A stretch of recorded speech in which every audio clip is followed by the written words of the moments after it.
പൊറ്റക്കാടിൻ്റെ യാത്രകൾ വായിക്കുമ്പോൾ നമ്മൾ ഒരുമിച്ചല്ല പോയത്. ആ യാത്രയിൽ അയാൾ പോയതിനെ പോലെ നമ്മൾ സോളോ ആണ് പോയത്. ഈ സോളോ ട്രിപ്പിന് ഭയങ്കരമായിട്ടുള്ളൊരു ഇതുണ്ട്. പ്രത്യേകിച്ചും ആ കാലഘട്ടത്തിലെ സോളോ ട്രിപ്പ് ഇന്നത്തെ സോളോ അല്ല. ഇന്ന് സോളോ ട്രാവലേഴ്സ് ഒരുപാടുണ്ട്. ചിലപ്പോൾ അവരെ തന്നെ നമ്മൾ പലയിടത്തും കണ്ടുമുട്ടും. ഇന്നത്തെ കാലത്ത് ആരും സോളോ ട്രാവലർ അല്ല. അതെ, നിങ്ങളുടെ കയ്യിൽ ഒരു മൊബൈൽ ഫോൺ ഉണ്ടെങ്കിൽ തന്നെ നിങ്ങൾ സോളോ അല്ലെന്ന് അതിൻ്റെ അർത്ഥം.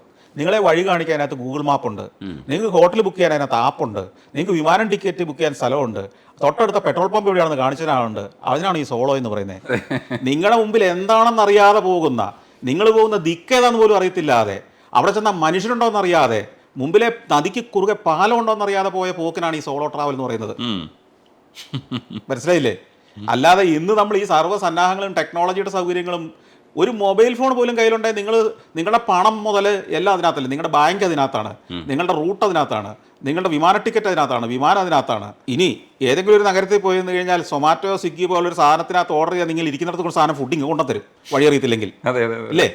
ഇന്ന് എന്താണ് നിങ്ങൾക്കുള്ള അസൗകര്യം? ഇന്ന് യാത്രയ്ക്ക് ഒരു അസൗകര്യവും ഇല്ല.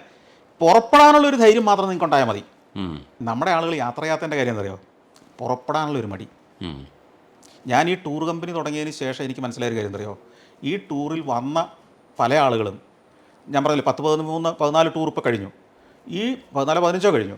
ഈ ടൂറിൽ പങ്കെടുത്തതിൽ വലിയൊരു ശതമാനം റിപ്പീറ്റഡ് ആളുകളാണ്. ഒന്ന് സങ്കല്പിക്കാൻ പറ്റുമോ?